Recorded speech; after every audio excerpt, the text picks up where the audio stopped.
So, like, for anyone in America or outside who's not sure, right? So when they talk about like the Washington Beltway, we talk about the Westminster bubble, and it's the same sort of principle where it's like political insiders in the sort of media and politics class that all spend all their time in this one area. Well, that's Washington in the US, and that's Westminster here, and the Westminster crowd are starting to realize, wait, there's a world outside of London that actually likes Brexit, that actually likes Trump, that actually likes populism. Yeah, so and they'll watch things. Honestly. Yeah, they watch TV. Been a while. I've been trying to tell you, but yeah.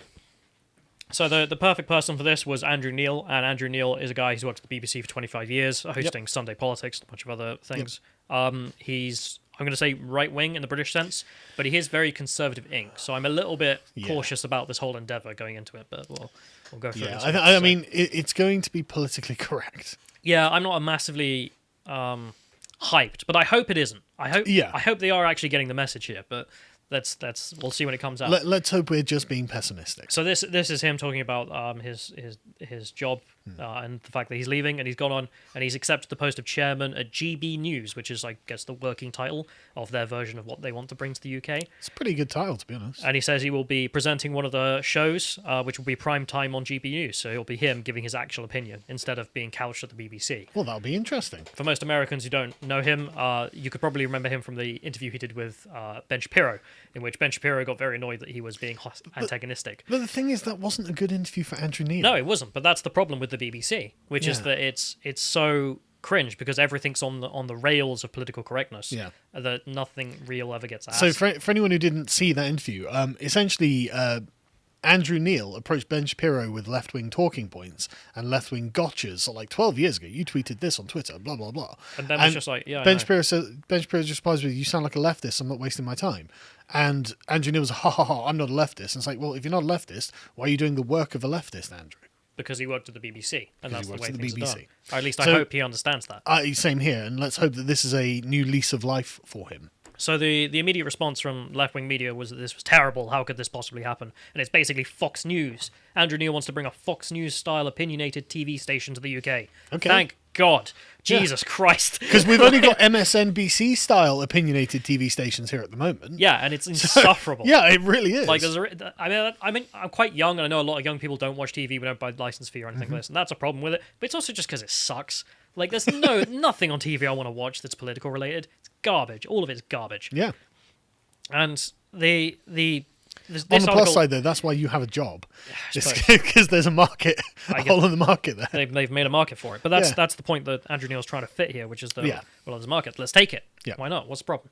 And apparently Fox News did try to come to the UK before, but they got kicked off for saying that Theresa May was bad at protecting citizens in case of terrorist attacks. But they said it in less, scientific language and more moral language, which then got them kicked off for being, what was the word? They were not fair or something like this. And it was like, yeah. Oh, well then the BBC needs to be deplatformed immediately. But no, apparently that's not how it works. It never goes the other way. Yeah. So this is The Guardian complaining about it, but The Independent also jumped on this, and I'm complaining about it. But their complaint here was that a former number 10 official will be leading the effort to launch the BBC competitor. What's wrong with that? So the complaint here was that he'd be sort of giving insider knowledge on the fact that the government would be supporting it or something like this. Oh, and only the BBC and The Guardian should be getting that insider knowledge. Yeah. Embarrassing.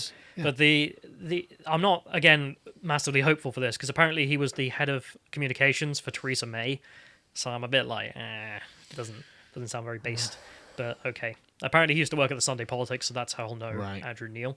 Okay. But the quotes from them are good sounding, but I'm sorry to be so pessimistic, but it just sounds like wallpaper paste to me. So, no, I'm here. I'm with you. It's go on. So one of the quotes here is about what the television will be doing. So it says it'll be a television channel aimed at people who believe the public broadcaster has become too left-wing and woke. Which, so that's everyone. Yeah, I mean you've got 99% of the audience there already, if that's your target market. They also say here that he wrote an opinion piece for The Telegraph saying that the Beeb had become culturally captivated by the woke-dominated groupthink of some of its own staff. Correct.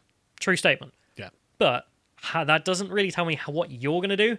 That just tells me that, the BBC is bad. It's woke garbage. But how exactly are you going to prevent yourselves from becoming woke? Yeah. So Andrew Neil responded to this saying that he was definitely going to go for Fox News style, but the way he's talking about it is Fox News style in the sense that hosts would come on and give their opinions, and it wouldn't just be rolling coverage. So this is them reporting about that. Well, that sounds interesting. That is better than the news that we have. Yeah, it sounds like LBC, right? Yeah, that would be the standard, because the problem here is also that all media in the UK is governed by Ofcom, and you have to be, I can't remember the wording, but it's like fair or something like this. Yeah. So the way LBC dealt with that is they'd have someone left-wing Remainer, and then they'd have Nigel Farage on to counter it at different times. Except they sack Nigel Farage. Except no, they've sacked Katie Hopkins, they got rid of Nigel Farage. Who else has gone? I don't know how Nick Ferrari's even still there, but there's it's becoming garbage. In which case, surely the rules would be applied, but they're not. Anyway, so he talks about the fact here that he wants to do something like Fox News. So there would be no point to doing what's already done, because it would have the same problems. We're not going to be a rolling news channel. We're going to be something more based like MSNBC in America, which is on the left, or Fox News, which is on the right. They don't do rolling news. They do news when it breaks, but they don't do continuous rolling. So you would have Andrew Neil 24-hour show. Then in between, Andrew Neil comes on, says something based for an hour, and then rolling news, and then something. That sounds great. Which sounds good. Yeah. And they've had the left coming after them for this. So the Stop Hate campaign is going after them, because how dare they think of running a news channel that will say things that we don't like. That's hatred, don't you know? Yeah. Hasn't released. No one knows what's going to be on it. No one even knows who's hosting it. Yeah. Like, all we know is Andrew Neil's going to be there. But that's enough. And yet, hashtag don't fund GB News. Yeah, so Stop Hate Funding Hate got this trending a few days ago, and it was surprisingly big, but it's all like... It didn't really have like verified accounts doing it, but it was loads and loads of midwits. That's because they're afraid. They know what the effect is going to be, because they know that they've only got to where they are at the moment by having a monopoly on the information that people get to hear, that regular folk get to hear. If there is just a bland alternative, then that's going to do them some serious damage. So the first one I want to show here was Ella Cockbain, who promoted this idea that you need to not fund it. So she's messaging O2 saying... I think it's pronounced Cobain. Not even joking. It's Cockbain.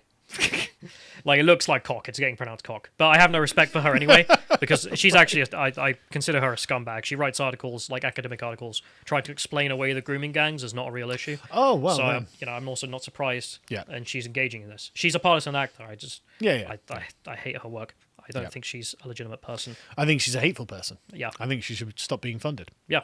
And that's not just my words. Like, there are grooming gang... victims who have spoken about how dreadful she is. But anyway, side story. But she's not the only one. Femi also retweeted this, trying to get it trending. Femi, we needed a way of fortifying the Brexit vote. Don't fund GB News. Yeah. Oh, God. Yeah, so, I mean, just dishonest people, and they know they're being dishonest. They haven't even seen what's on it. It's their book burning before they've even read the book. Yes. And then there's just loads I don't like the title of this book. Burn it. Essentially, yeah. Andrew Neil's written it. Burn it. Yeah. Okay. And then there's loads of midwits. So there's just like, we can just show some here, so someone doing it. And then another one, and then another one. And they're all like EU flags. GB News has just appointed the Proud Boys their US roving correspondents. God, I wish. I don't believe you. And Andrew Neil responded to this by saying that the woke warriors were trying to get a boycott going on, which they definitely were, and he thinks it's hilarious. Yeah. And then he had some good fun with this. He retweeted the next image, which I think is great. Followed back pro-Europe spray, yeah. Just get rid of them. Based. But... And he also points out, like, why are they so afraid of something they haven't even seen? It's not released. Yeah. But then I get into the point where I'm a bit concerned, because he went on Good Morning Britain to talk about this, because this is the kind of stories that trend in the UK. Yeah. And he had to defend himself. So Good Morning Britain were like, "Oh, what if hate comes on your channel?" And he's like, "There will be no room for hate." But who defines what hate is, Andrew? The left. Yeah. That's not good news, is it? This is left-wing narrative. Like, yeah, the left are going to define what hate is and is not, and you're going to find yourself being called hate, and so that your own views will not be allowed on the new station you've just created. But his response here, he accepted the premise that there's hate and we must oppose it. Yeah. So you've already brought into left-wing worldview, saying that there will be no hate. We'll never go down the road of hate. So, God, that's cringe. And then, of course, Good Morning Britain start talking about, well, there should be the extent in which free speech is allowed in regards to these things. It's just, I hate Britain. Okay, this is why we don't talk about Britain so much, because honestly, we need a First Amendment. That's what we need. We need a court to come out and say, look, hate speech is free speech. So shut up. Because this is the mainstream opinion that it all needs to go. And the thing is, right, I don't even agree that what they're describing as hate is actually hate. This is the thing. We disagree fundamentally on what hate speech is. I don't even agree hate speech exists. Yeah, I was saying I don't think it's a thing, and but the concepts involved, I do not necessarily think are hateful that are being called hateful. I think it's left-wing interpretation, deliberate misinterpretation that is framing things as being hateful, and not that these things are necessarily hateful. But anyway, it doesn't even matter.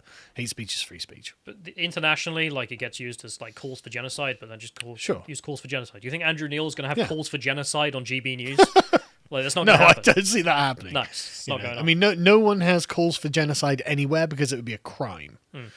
So it's just not something we have to worry about. Plus, he's also got Nigel Farage apparently has been invited to host a show, which will be great. Also hasn't called for a genocide. And his Boris Johnson's sister apparently has also been called on. She's a Remainer, but she's an interesting character anyway. Has she ever called for genocide? Not to my knowledge, but I mean, there's always the first, I guess. Yeah, I guess so. She's going to be given a platform on GB News. Who knows what's going to happen? There's FB. Get the bug spray out, lads. Yeah. Anyway, but then I also got concerns. Remainer genocide. Because he also made another response to this that I don't think was good. So the next one, if you can get it up, is him talking about concern about woke groups. He just put this up today. So the original definition of woke is out of date. As a concern for social justice, nobody could object, but it has morphed into a cancel culture that seeks not just to disagree, but to close down ideas and people with which it disagrees. Insidious. Okay, you got half right there.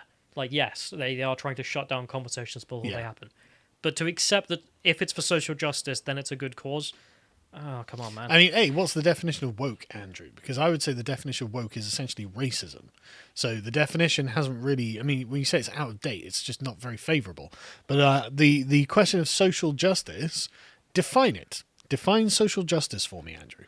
And how is it different from individual justice? Oh, I can actually answer that, but I'm not going to do it now. Yeah, but we have an example of social justice in action, which I guess Andrew Neil could find hard to object to, which is Count Dankula tweeting this out. So there's a guy, for people who don't know, called Tom Moore, who raised a bunch of money for the NHS. He's 100 odd, and he's died. And someone tweeted something out saying that they were glad that he was dead. And in fact, the quote is, "The only good Brit soldier is a deed one. Burn, old fella, burn." And so I watched Dank's video on this. Basically, this guy's an SNP supporter, so like a National Socialist. So an Englishman being killed. Yeah. So exactly, very recompense for the war, I suppose. Yeah. It's the only good British soldier is a dead one, according to the Scottish National Party's supporters. And guess what? We don't care.